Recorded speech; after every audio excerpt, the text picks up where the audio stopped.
믿지 않는 사람들과盟约를 함께 맺지 마십시오. 정의와 불의가 어떻게 짝하며 빛과 어둠이 어떻게 사귈 수 있겠습니까?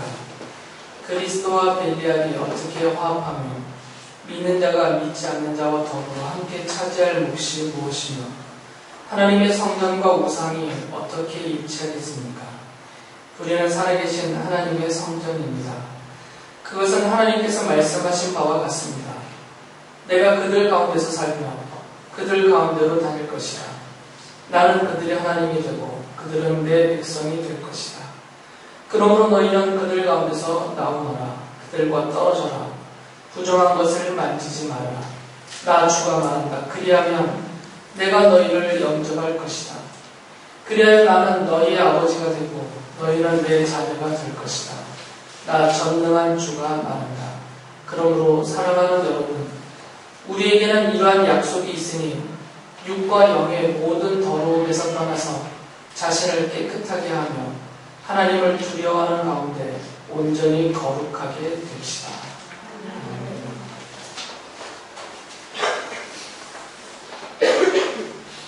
먼저 그 설교 때 말씀드렸던 것을 보면 기억을 더듬으셔야 됩니다. 성전에 대해서 말씀을 드렸을 때 성전은 성경에 있는 언약의 표, 이정표들 중에 제일 중요한 것이라고 말씀을 드렸고요. 그래서 성전은 성막이든 예루살렘에서 주는 성전이든 그 자체적으로 갖고 있는 의미도 있지만 그것이 표시로서, 이정표로서 가리키고 있다라고 말씀을 드렸고요. 그 성전이 가리키고 있는 그 지점, 성전을 이렇게 가리키고 있는 그 성전을 보면 성전이 가리키고 있는 어디를 쳐다보게 만든다는 거죠. 그곳이 어디라고 했죠? 네, 예수님이시라고 말씀을 드렸죠. 예수 그리스도. 그러니까 성전은 연구를 많이 했든 뭐 몇백 번을 읽었든 성전 안에 딱 갇혀 있으면 소용이 없어요. 그거는 표시만 붙고 있는 거예요. 그 성전이 가리키고 있는 곳을 바라보고 그곳까지 찾아가야 그게 의미가 있는 거죠. 그래서 성전은 그 자체와 성전에서 제일 중요한 기능이었던 제사와 그 안에 있는 모든 것들이 종합적으로 하나의 이정표 역할을 해서 그리스도를 가리키고 그리스도의 십자가의 죽으심의 그 속죄의 영원하고 완전한 제사를 보여주고 가리켜주는 이정표 역할을 한다라고 말씀을 드렸어요. 그래서 이 성전의 실체, 그 본체는 결국 예수 그리스도다라고 말씀을 드렸던 것이죠.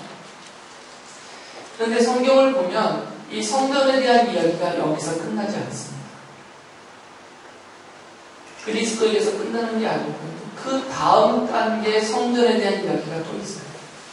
그게 이제 제가 오늘 여러분에게 드리려는 말씀입니다.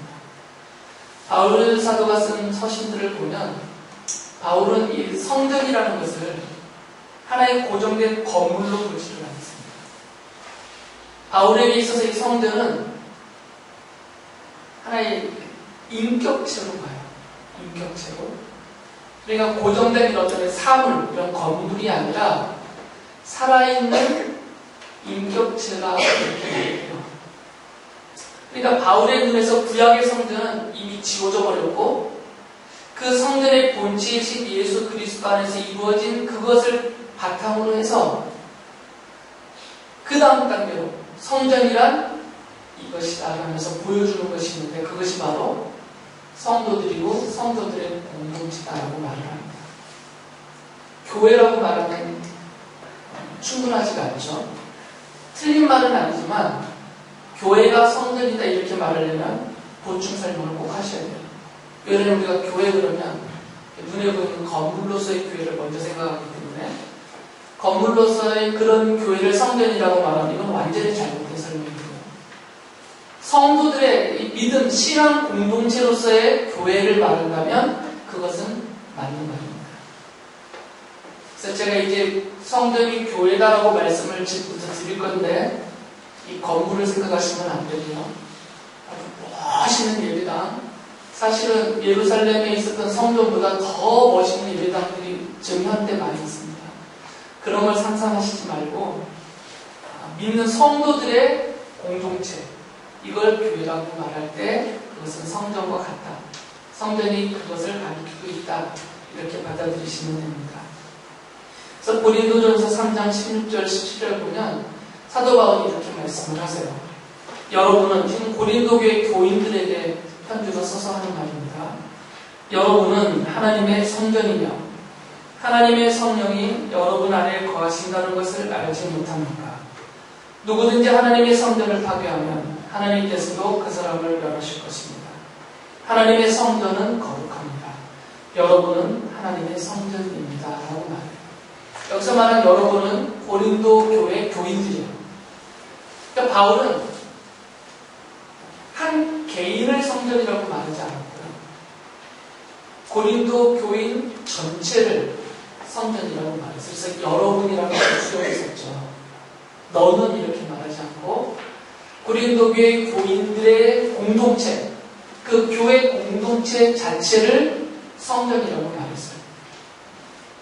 그러니까 바울은 아까 말씀드렸듯이 성전을 건물로, 돌덩어리와 나무로 되어져 있는 건물로 보지 않고 그 영이 살아있는 죽은 영혼들 말고요.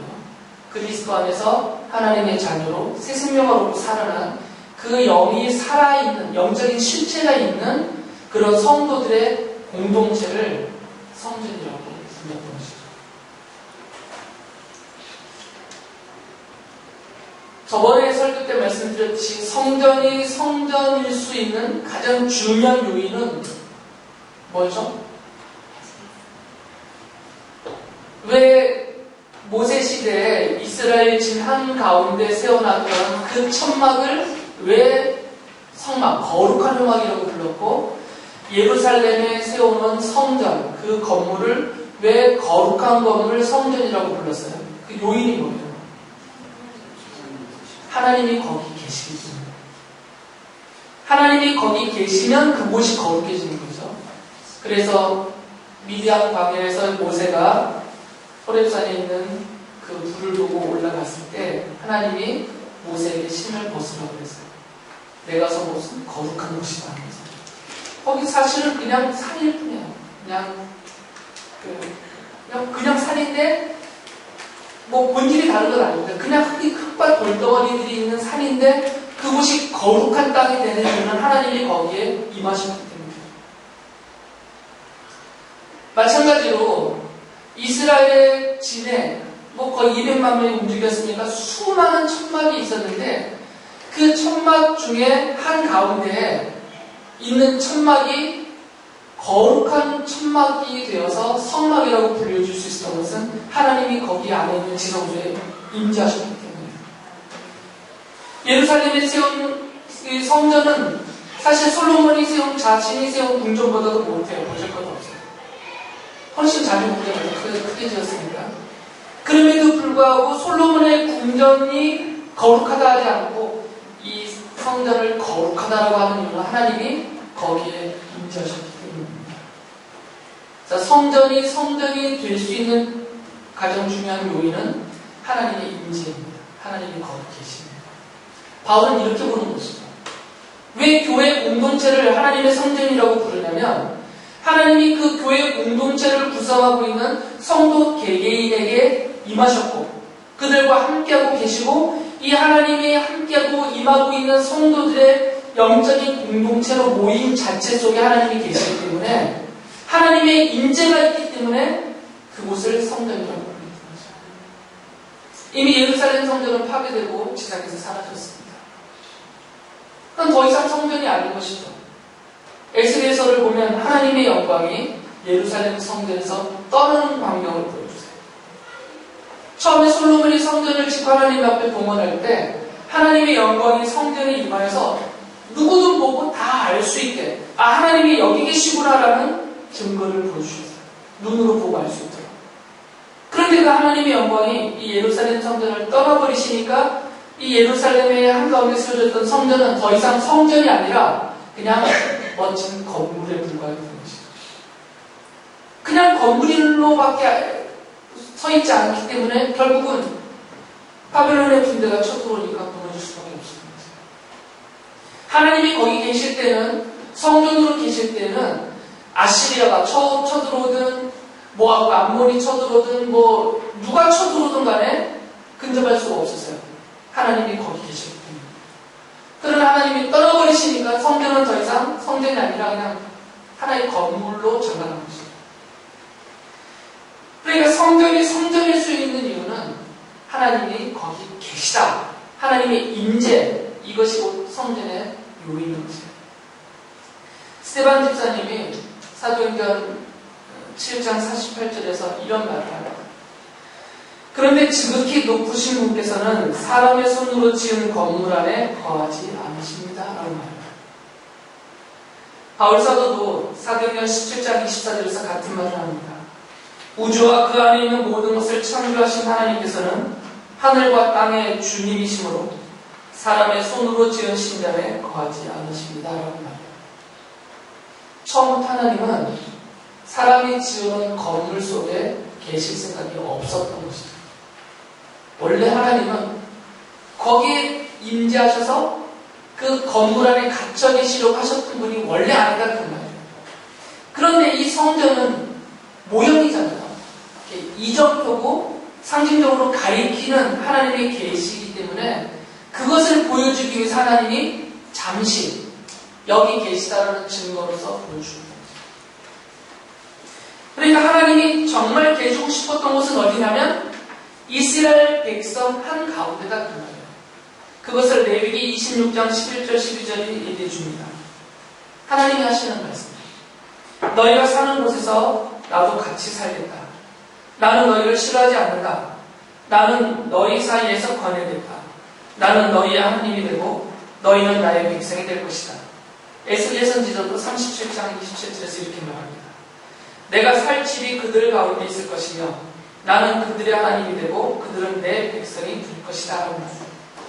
하나님이 이스라엘 진중에 성막을 세우게 하고 또 하나님이 이스라엘 팔레스타인 땅 안에 예루살렘 속에 성전을 짓게 하신 이유는 하나님이 사실 집이 필요해서가 아니라 하나님이 이스라엘 백성과 함께 있다. 하나님이 이스라엘 나라와 함께 있다. 이것을 사람들한테 보여주기 위하여서 하나님이 거기 계시다라는 사람들은 눈으로 봐야만 하니까 이해하고 그 모습을 보여주시기 위해서 성소와 성막과 성전을 짓게 하신 거죠. 그러니까 성경의 저자들이 말하는 것처럼 성전을 아무리 지금의 그 솔로몬이 지은 예루살렘 성전의 몇백 배의 규모로 그렇게 성전을 잘 지어놨다고 해도 그건 하나님이 거하시고 거기서 영원히 사실 집이 못 된다는 거죠. 솔로몬이 그것을 알았기 때문에 이 성전을 짓고 봉헌할 때 그런 고백들을 해요. 하늘의 하늘이라도 하나님을, 그 하늘의 하늘이라도 하나님을 모실 수가 없는데 하나님은 제가 지은 이 조그마한 이 성전이야 더 말할 거 있겠습니까? 하고 고백을 해요. 성전의 의미는 하나님이 그의 백성들과 함께 계시다라는 것을 보여줌에 있습니다. 그래서 바울은 그것을 알기 때문에 하나님이 지금 그리스도의 보혈로 거룩하게 된 이 성도들의 공동체, 이 공동체 그리고 그것을 구성하는 성도들 개개인과 그 공동체 안에 하나님이 거기 임하고 계시기 때문에 이 자체를 성전이라고 말하는 거죠. 그래서 우리는 지금 바울이 말하는 것처럼 하나님의 성전으로 불려지는 거죠. 이것을 가능하게 하는 것은 그리스도의 피입니다. 그리스도의 피가 우리를 성전되게 하는 거죠. 왜 그러냐면 이 성전이 성전됨의 그 특징은 거룩함이 있거든요.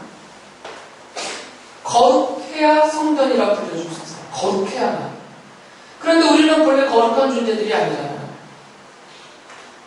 우리는 다 죄인이고 여전히 죄의 오염 속에서 살고 있기 때문에 우리는 결코 거룩한 자가 될 수도 없고 거룩해질 수도 없어요. 본질적으로.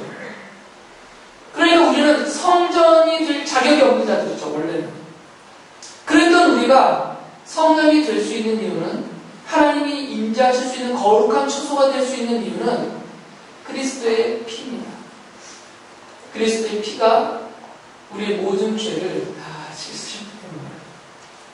그래서 주께서 이 십자가에서 흘리신 피로 우리의 죄의 모든 형벌을 다 면하게 해주셨죠.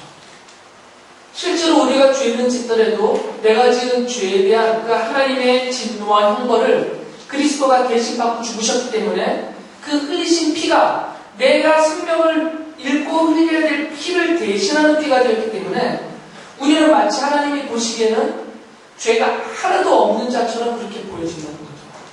그래서 하나님이 우리를 나의 사랑하는 자녀여, 나의 거룩한 백성이여라고 부르시는 거죠. 물론 우리는 여전히 더러움이 많이 있습니다. 실제적인 거룩함이 우리에게는 없기 때문에. 그러나 제의적이라고 그러죠.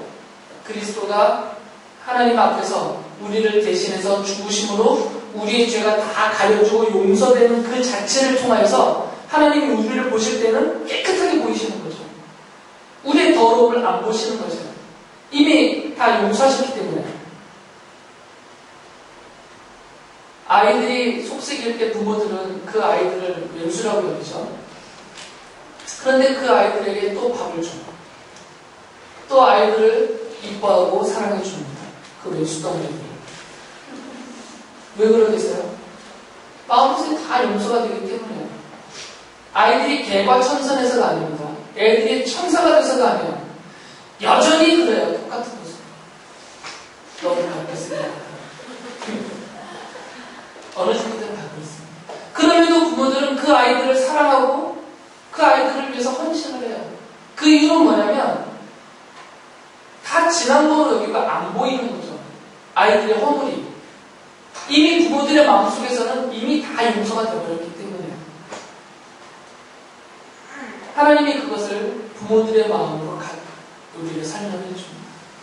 하나님이 우리를 보실 때는 내가 10살 때 지은 죄, 20살 때 지은 죄, 30살이 되어서 지은 죄, 지금 저는 54시 됐는데 54시 돼서도 여전히 짓고 있는 죄, 그거 일일이 막 체크하고 보시고 따지고 이러시는 게 아니라 그게 안 보이신다는 거죠. 하나님이. 이미 다 용서가 되기 때문에 그리스도의 십자가에서. 그래서 나를 깨끗하게 여기시고 내게 임하셔서 나와 함께 계실 수가 있는 거죠. 그래서 우리가 하나님의 성전이 될 수가 있는 것입니다. 그리스도의 피 때문에요. 내 교회 생활 30년, 40년의 공덕 때문이 아니고 내가 바친 헌금의 액수가 쌓여서가 아니라 이건 다 이방종교에서 하는 얘기입니다. 사람들의 행위를 기초로 해서 쌓아올린 그 공덕이 자기의 어떤 수준을 높이고 자기를 거룩하게 만들고 신에 가깝게 만들고 신으로부터 복을 받을 수 있을 정도의 수준에 도달하게 해주는 것처럼 얘기를 하는데 그거는 불가능한 얘기예요. 우리는 그렇게 해서 거룩해진 것이 아니라 오직 한 가지 그리스도의 피가 우리를 거룩하게 한 것이고 하나님은 그 피만 보시기 때문에 우리를 죄 없는 자처럼 깨끗한 자로 여기시고 우리에게 임하시는 것입니다. 히브리서 13장 12절에 이것을 이렇게 설명합니다. 그러므로 예수께서도 자기의 피로 백성을 거룩하게 하시려고 성문 밖에서 권한을 받으셨습니다. 히브리서 10장 10절도 다시 한번 이렇게 말합니다. 이 뜻을 따라 예수 그리스도께서 자기 몸을 단번에 들이심으로써 우리는 거룩하게 되었습니다. 이런 같은 내용이 히브리서뿐만 아니라 서신서들에 가득 차 있습니다.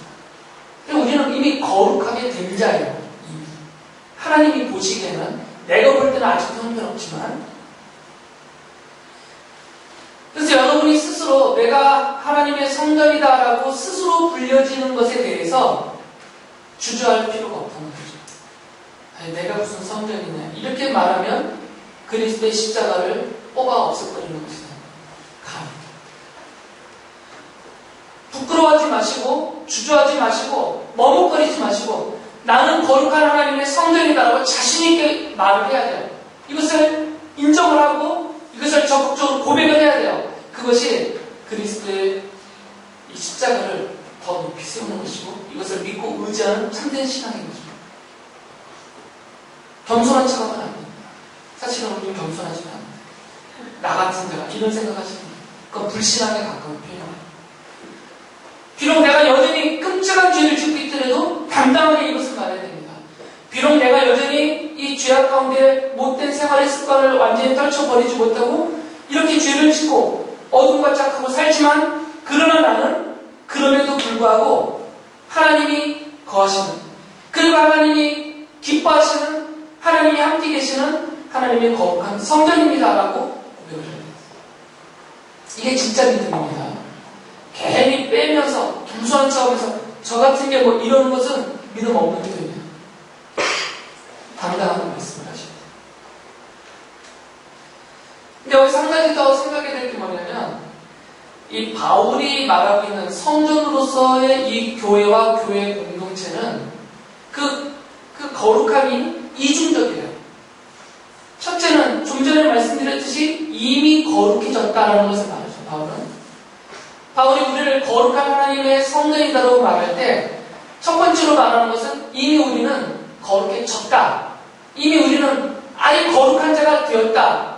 그것이 취소될 수도 없고 다시 더럽혀질 수도 없고 약화될 수도 없고 물을 타서 희석시키는 것처럼 희석될 수도 없는 완전한 그 자체로 영원한 거룩함을 얻은 자가 되었다라고 성경에서 말해요. 이게 바울이 말하는 첫 번째 하나님의 성전으로서의 성도와 교회 공동체의 거룩함입니다. 골로새서 1장 22절에서 바울 사도가 이렇게 말합니다. 그러나 지금은 하나님께서 그리스도의 죽으심을 통하여 그분의 육신의 몸으로 여러분과 화해하셔서 여러분을 거룩하고 흠이 없고 책망할 것이 없는 사람으로 자기 앞에 내세우셨습니다. 라고 말해요. 하나님이 우리들을 하나님 앞에 세우셨는데 내가 달려나가서 선 것이 아니고요. 내가 이 정도면 깨끗해졌습니다. 하나님 한번 보시려 하고 하나님 앞에 우리가 달려온 게 아니라 하나님이 우리를 하나님 앞에 데려다가 세우셨어요. 그런데 어떤 존재로 우리를 그 앞에 세우셨냐면 우리를 거룩하고 아예 흠이 없고 책망할 것이 하나도 없는 그런 거룩한 자녀로 하나님 앞에 세우셨다는 거죠. 하나님이 우리를 이렇게 만드셨고 우리를 그렇게 여기신다는 것이에요. 이 상태는 영원합니다. 이건 도저히 취소가 되는 것이 아니에요. 하나님이 하신 거니까. 우리가 한 거라면 얼마든지 취소가 되죠. 내가 스스로 쌓아올린 거룩함이라는 것은 조금 지나면 금방 더러워지기 때문에 내가 달려왔으면 금방 쫓겨날 수밖에 없어요.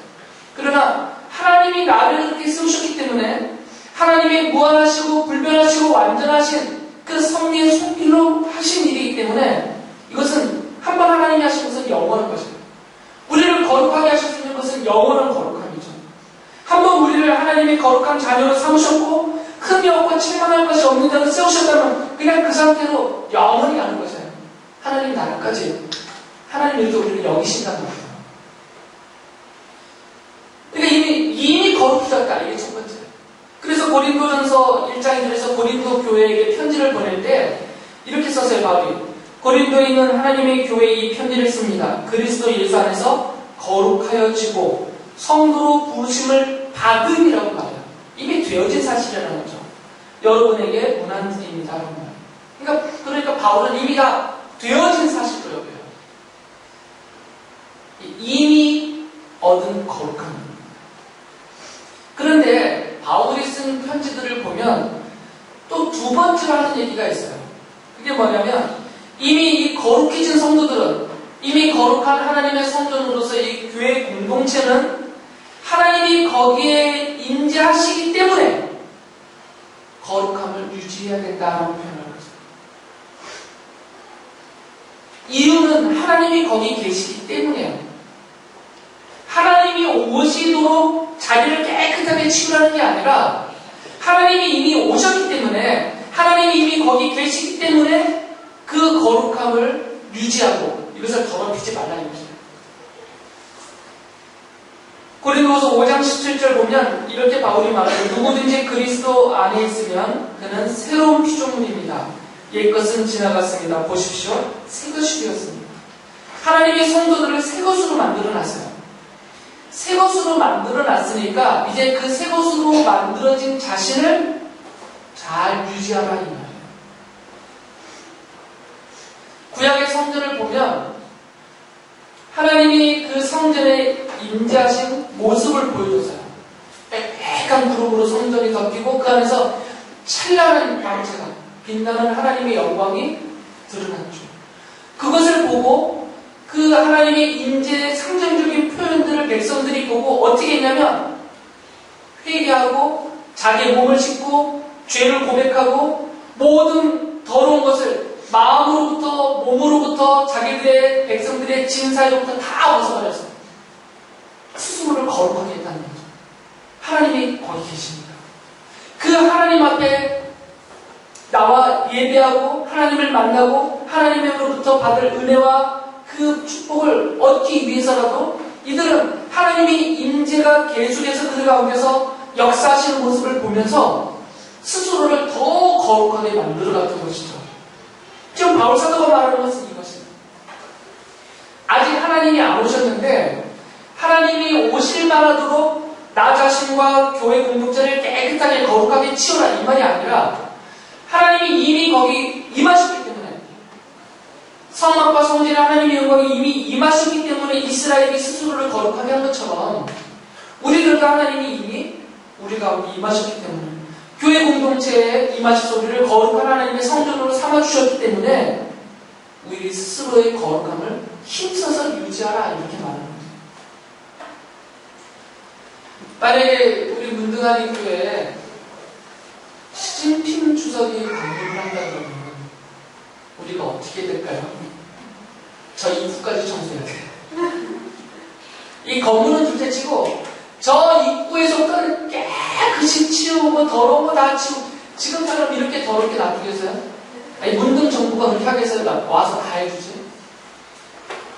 아마 여기도 싹 붙여줄 줄 몰라요. 실제로 그랬잖아요.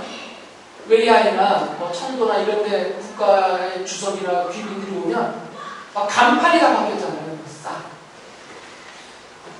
하나님이 아직 안 오셨는데 아직 나에게 안 오셨어요. 아직 우리 교회에 안 오셨어. 그런데 하나님이 이제 오시려고 하죠. 근데 하나님이 보시기에 야 김창희 너는 너무 더러워서 너한테는 못 들어가겠다. 야 문등하니 교회 너의 성도들 너네들 모습 너무 더러워서 내가 너희들 속에 못 가겠다. 좀 치워라.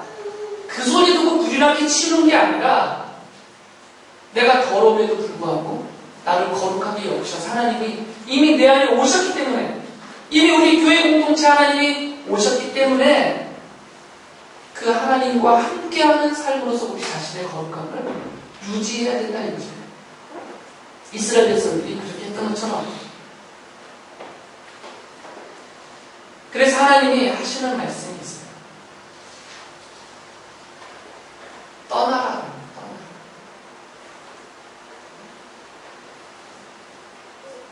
17절에서 고린도서 6장 17절에서도 그러시거든요. 그러므로 너희는 그들 가운데서 나오너라. 그들과 떨어져라. 부정한 것을 만지지 마라. 떠나라 라고 말씀하세요. 깨끗해지는 방법은 더러운 것에서 떠나는 것입니다.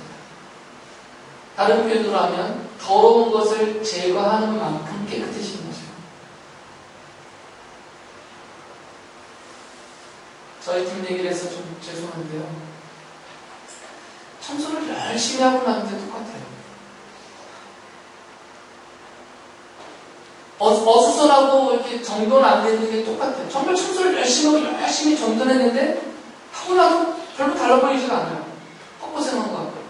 왜 그러냐면 여기 있던 거 도로 여기다 놓고 여기 있던 거 도로 여기다 놓고 이 짓을 하고 있는 거죠. 과감하게 버려야 되는데 싹 치워버려야 되는데 그렇게 안 한다는 거죠. 깨끗해지는 방법은 버리는 거죠. 제거하는 거죠. 순도를 높이려면 남성분들은 다 아시죠? 철강이든지 뭐 금속이든지 아니면 뭐 금이든 은이든 이런 것들의 순도를 높이려면 그러니까 99.9%의 순금을 만들려면 하는 방법이 뭐겠어요? 왜 용광로에서 녹여요 그거를? 불순물들을 제거하는 것도 과정입니다. 그러니까 제거를 한 만큼 순도가 높아지는 거죠. 제거를 다 못하고 자꾸 주석을 섞고 뭘 섞으니까 14K가 나오고 18K가 나오는 거죠. 이런 걸 다 빼버리면 99.9%가 나옵니다. 그래도 100%는 안 나오죠. 우리가 거룩해질 수 있는 유일한 방법은 제거하는 것밖에 없어요. 하나님이 거하시는 성전으로서 성전다워지려면, 하나님이 나의 사랑하는 자녀여 거룩한 백성이라고 부르시고 계시는데 그 부르심에 걸맞게 살고자 한다면 제거하는 거죠. 그래서 구약에서도 이사야 선지자가 이런 말을 해요. 이사야 52장 11절 보면 너희는 떠날지어다. 거기서 나오고 부정한 것을 만지지 말지어다. 그 가운데서 나올지어다 라고 말씀합니다. 바울 사도가 그것을 그들이 인하는 거죠. 이렇게 말하니까 이제 오해를 해서 극단적으로 따지시는 분들이 있어요. 그러면 사업을 어떻게 합니까? 그러면 학교도 가지 말고 사업도 하지 말고 다 산속으로 기도원으로 들어가서 단절된 생활을 해야 됩니까? 바울은 지금 그렇게 말하는 것이 아닙니다. 사회적으로 단절되라 그 말이 아닙니다. 세상과 모든 관계를 끊고 단절해서 마치 예전에 그런 분들이 있어요. 공동체들이 모든 세상 문명을 다 끊고 자기들끼리만 모여서 신앙 공동체를 형성하며 살았던 그런 분들이 교회사에 보면 많이 있습니다. 그 후손들이 지금도 전 세계에 흩어져 살고 있어요. 미국 영화에도 자주 나옵니다. 까만 옷 입고 까만 모자 쓰고 수염기도 있는 그런 분들의 공동체들. 그분들은 전기도 막 안 쓰고 그래요. 그렇게 단절되라라고 말하는 것이 아니라 바울이 말하는 것은 그것이 아니라 내가 성전으로서 신앙의 순수성이 훼손되는 이것을 훼손시키는 그런 것들로부터 떠나라는 것이죠.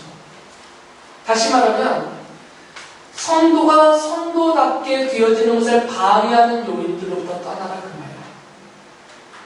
세상 사람들과 관계를 끊어라가 아니라 우리가 이 땅에 사는 동안에는 이 사회 속에서 살기 때문에 당연히 믿지 않는 사람들과 만나며 살 수밖에 없어요. 그러나 손잡고 살지는 말라 그 말이에요. 그래서 바울 사도가 거기에서 14절부터 5번에 걸쳐서 그런 얘기를 해요. 믿지 않는 사람들과盟約을 함께하지 말라. 어떻게 정의와 불의가 짝하고 빛과 어둠이 사귀고 그리스도와 벨리알이 화합하고 믿는 자가 믿지 않는 자와 더불어 함께 차별 몫이 무엇이고 하나님의 성전과 우상이 어떻게 일치하겠는가 5번에 걸쳐서 똑같은 얘기를 하는 거거든요. 손잡고 살지 말라 그래야죠. 이 말하는 손잡는 것은 사업적으로 손을 잡고 같이 공부하느라고 손을 잡고 함께 운동하려고 손을 잡고 이걸 말하는 것이 아니라 영적인 유대를 맺지 말라 그 말이에요. 신앙적인 유대. 내가 하나님의 성전으로서 순수한 나의 믿음을 지키는 것을 훼손시키고 그것을 방해하고 부서뜨리는 그런 관계는 끊어라 그 말입니다. 그것을 바울 사도는 우상이라고 표현했어요. 그러니까 우상이 뭐냐? 내가 하나님의 성전으로서 하나님과 함께 손잡고 살아야 되는 것을 방해하는 모든 것은 우상이다라고 말했고 그것들을 제거하라 그 말이에요. 은둔생활하라는 것이 아닙니다. 근데 우리는 이걸 잘 분별하지 못해서 너무 쉽게 손잡고 사는 거죠. 내 신앙이 훼손되고 있는데도 그것을 붙들고 못 놓고 있다라는 것입니다. 아이들의 경우는 자기가 붙들고 있는 스마트폰이 컴퓨터가 자기 신앙을 얼마나 파괴시키고 하나님으로부터 떨어져 나가게 하는지를 모르고 그냥 붙들고 있어요. 끝까지 잘 때까지. 이거 보다가 자요. 성경보다 다른 애도 없잖아요. 그러니까 그것 자체로는 안 큰 것이 아니지만 이것이 하나님과 나와의 영적인 유대 관계를 파괴시키는 역할을 하기 때문에 이거는 제거해야 된다. 필요할 때만 쓰고 필요할 때만. 사업 파트너와 같이 손잡고 사업을 열심히 하셔야 되죠. 그런데 그 손잡고 가다가 술집까지 가는 것까지는 괜찮은데 한국으로 치면 미아리까지 가면 안 된다는 거예요. 음란에 빠져버린다면 그 사업의 성공을 위해서 그를 접대하다가 나까지 같이 음란에 빠져버린다면 내 신앙은 완전히 무너지는 거거든요. 이렇게 손잡고 가지는 말라 그 거죠. 이걸 분별하시면.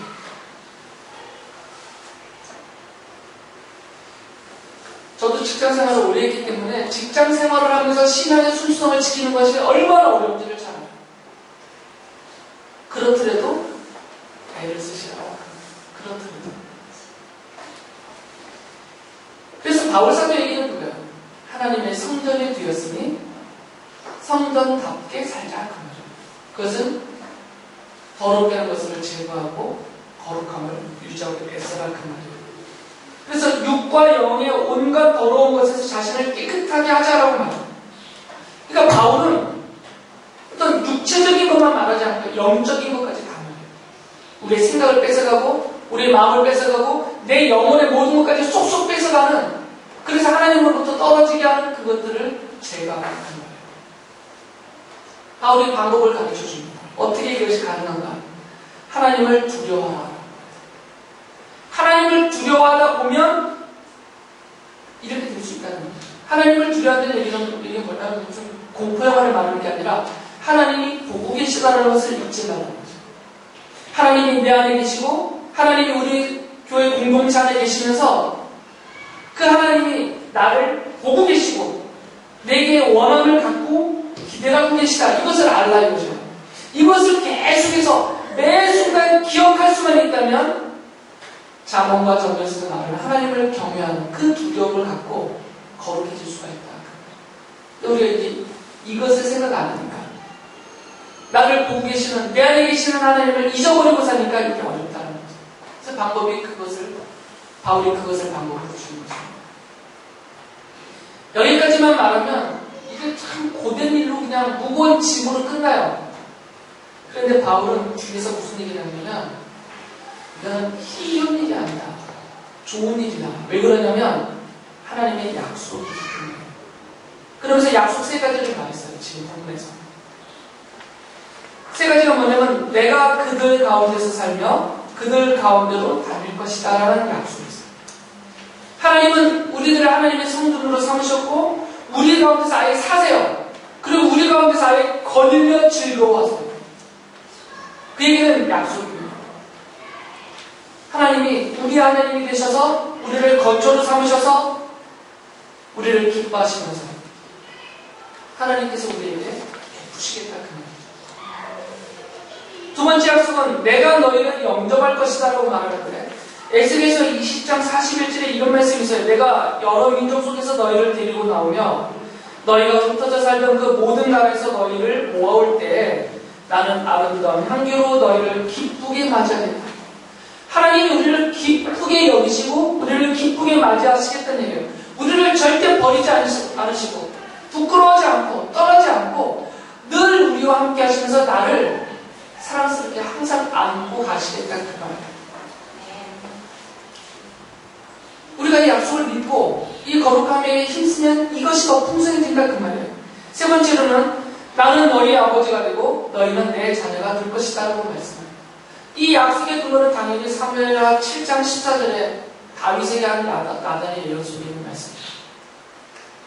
이것이 그리스도를 가리키는 계시지만 동시에 그리스도를 통해서 이루어진 그 구원의 은총을 입은 성도들인 우리들에게 주시는 말씀입니다. 하나님이 아예 우리 아버지가 되셔서 나를 자녀로 여기시면서 그렇게 영원히 사시겠다는 말씀입니다. 그래서 사도 바울이 갈라디아서 4장 6절에 이렇게 말합니다. 그런데 여러분은 자녀이므로 하나님께서 그 아들의 영을 우리의 마음에 보내주셔서 우리가 하나님을 아빠, 아버지라고 부를 수 있게 하셨습니다라고 말해요. 하나님이 우리를 그렇게 여기고 그렇게 부르게 허용하셨다는 말씀이죠. 이건 약속이에요. 하나님이 이 약속을 하신 것을 하나님은 이미 다 지켰고 지금도 지키고 계세요. 우리와 함께 계시면서 성전으로서. 이제 우리가 이것을 누려야 된다는 것인데 이것은 내가 거룩해지는 만큼 누린다 그 말이에요. 내가 깨끗해지는 만큼 누리자라는 거예요. 그래서 바울은